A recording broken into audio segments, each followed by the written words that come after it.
The ground trembled beneath 80,000 Roman soldiers, shields glinting under the burning Italian sun. Their steps thundered like a storm, a tide of steel that seemed unstoppable. Yet across the plain, Hannibal's line stood thin, curved like a snare. His Gauls and Spaniards waited in silence, their eyes fixed on the advancing horde. What the Romans believed was triumph would become something else entirely. This was Cannae, the day Rome marched into its own doom. The Roman command was divided. Consul Varro, reckless and proud, demanded a direct assault, while Paulus urged caution, sensing Hannibal's trap. Fate placed Varro in charge that morning. He ordered the legions forward, packed tight in a massive column. Dust rose, choking the air as the Roman tide pressed closer. Across the field, Hannibal's crescent-shaped line seemed fragile, almost ready to break. But the Carthaginian general watched calmly, waiting for the moment when numbers turned to weakness. At first, Rome's power seemed unstoppable. Their sheer weight drove Hannibal's center backward, step by step, bending the line into a bow. Victory appeared certain. Legionaries shouted in triumph, believing their enemy was collapsing. But with every push, they entered deeper into Hannibal's design. On the flanks, his African infantry stood firm, their discipline unshaken. The Romans pressed forward blindly, unaware that what looked like retreat was the tightening of a noose that would soon strangle them all. Then came the horsemen. On the left, Hasdrubal led Carthage's heavy cavalry in a thunderous charge, scattering Roman riders in minutes. On the right, Numidian cavalry swarmed, outmaneuvering their foes until nothing remained. With the flanks broken, Hannibal gave the signal. The African infantry swung inward, crashing into the Roman sides. From behind, victorious cavalry returned, sealing the circle. Surrounded on all sides, the largest army Rome had ever fielded suddenly realized it had no escape. Terror consumed the Roman ranks. Packed so tightly, men could not raise their swords. The weight of comrades crushed the fallen, suffocating more than blades could kill. Carthaginian spears thrust relentlessly into the trapped mass. Some Romans were trampled, others drowned in blood and dust, unable even to fight back.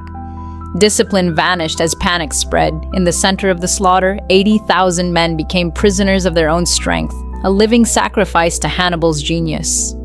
As the circle tightened, the massacre grew relentless. Roman cries turned from commands to screams. Thousands fell, but there was no ground to collapse upon. Bodies piled upon bodies. Dust mixed with blood, choking the air. Hannibal's men fought methodically, cutting down enemies trapped like animals. Hours passed, and still the killing did not end. What should have been Rome's greatest triumph was instead a nightmare, a lesson in terror that scarred every survivor who fled that field. By sunset, the battlefield was a graveyard. Nearly 50,000 Romans lay dead, consuls, senators, veterans, all gone in a single day. Paulus, the cautious consul, fell among them, refusing to flee. Varro, the architect of disaster, escaped with a handful, cursed forever by his name. Never before had Rome suffered such ruin. A single battle had undone decades of conquest. Hannibal's soldiers stood victorious, but the fields of Cannae would be remembered only as fields of death. News of the disaster reached Rome like a thunderclap. Families waited for sons who would never return. The streets echoed with mourning as tens of thousands of households realized their lineage had ended. Panic swept the Republic. Some whispered the gods had abandoned them, others that Hannibal himself was a demon sent to destroy. Rome's very survival seemed impossible. Never again would citizens forget the terror of that summer when the Eternal City stood on the edge of extinction.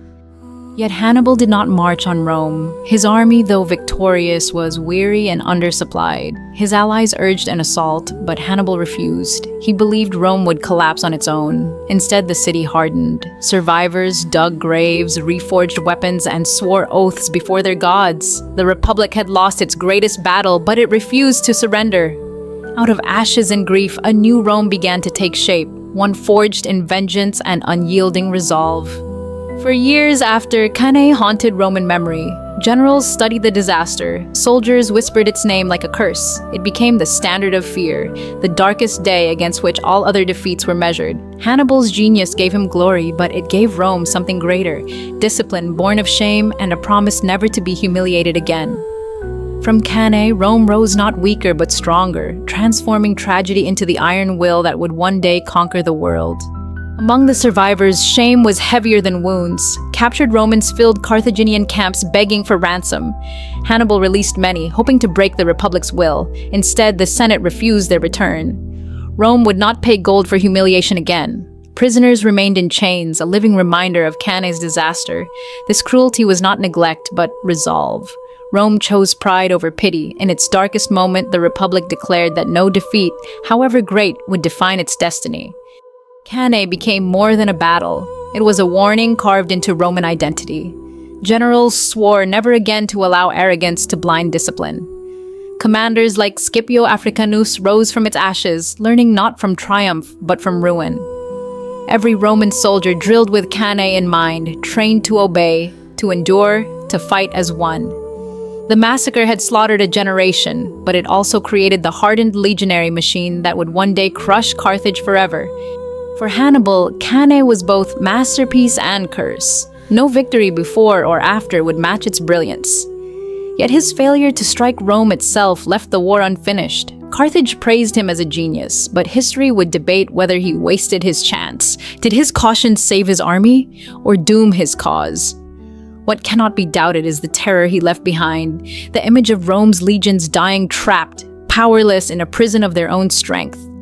Centuries later, generals across the world studied Cannae. From Napoleon to modern strategists, the encirclement was hailed as the perfect battle. Yet for the Romans, it was not glory but trauma. Every speech in the Senate, every march of soldiers carried the shadow of that field. Cannae was not forgotten. It became part of Rome's blood, a lesson that survival required more than numbers. It required iron hearts, unbreakable discipline, and the will to endure even despair. The fields of Cannae are quiet now, but their silence hides echoes of screams. Beneath the soil lie the bones of tens of thousands, a generation's sacrifice to one man's genius. Rome buried its dead, but not its memory. From this valley of death, the Republic rose fiercer than before, destined to avenge its shame. Cannae was the grave of Rome's pride, but also the forge of its empire, proof that even in ruin, Rome would rise again. Cannae was not just defeat, it was rebirth. Rome lost its sons, its honor, its security, yet gained an iron will no enemy could break. Hannibal's masterpiece carved rivers of blood, but it also created the empire destined to rule the world. The Eternal City learned its cruelest lesson, that survival comes not from strength alone, but from the fire of shame transformed into vengeance. And in that fire, Rome was remade.